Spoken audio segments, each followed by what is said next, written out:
Well, the financial meltdown may have been a surprise to so many, but at least one man was warning us of what was ahead long before things actually came tumbling down. Gerald Celente is the director of the Trends Research Institute, and he joins me now live in New York. Mr. Celente, are you there? All right, we will probably come back to him. He has a lot of good stuff to say because he certainly... Oh, Mr. Celente, can you hear me? I can hear you. All right. Well, even before Americans saw signs of this impending financial meltdown, you were out there waving the flags, warning, hey, this is coming, and it's going to be bad. So who, in your opinion, is to blame for the bulk of it? Well, there's no question about it. As I've said often, if the names on Wall Street were named Celente, Caruso, Mondavi, Puccini, Rossini, they'd call it the mafia. It's the financial mafia. This is a show. I mean, give me a break with this. This is nothing but jive talk coming from Washington. What are they going to do? They're talking about the money that they're going to get back from the taxpayers by putting a $90 billion 10-year repayment program, tax on the banks.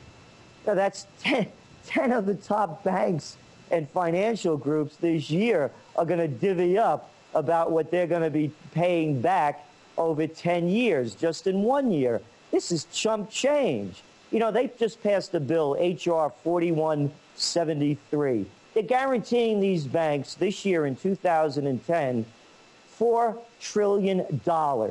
That means that these banks could go out like they're doing and keep playing these games, and no matter whether they win or lose, their bets are backed by the people.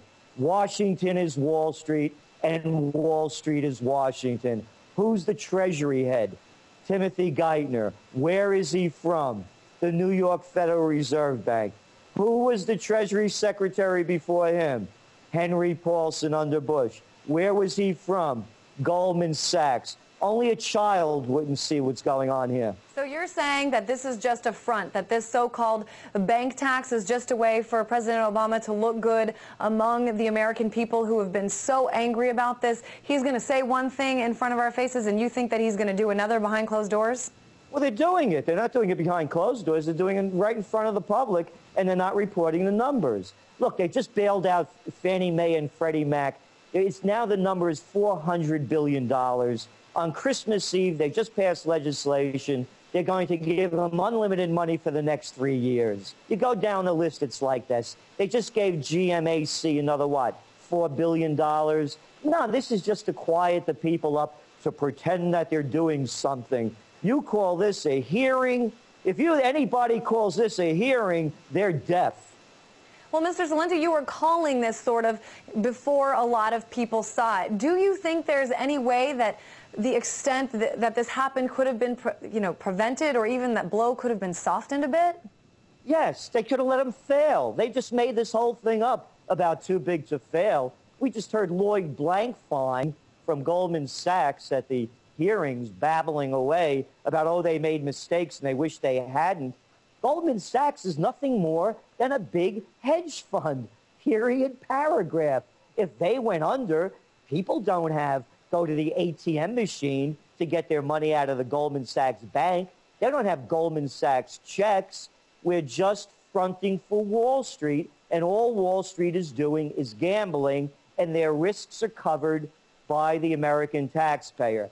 That's what's going on. The reason they need the best and the brightest out there for all this high executive compensation is because you have to get the best criminal minds that money could buy to come up with schemes like they do.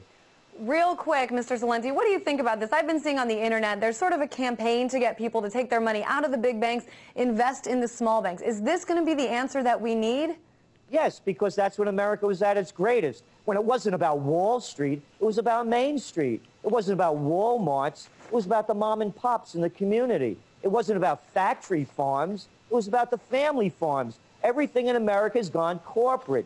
Look, the merger of state and corporate powers, according to Mussolini, who knew a thing or two about it, is called fascism. And fascism is coming to America. All right, Mr. Celente, on that note, we were going to let you go, but still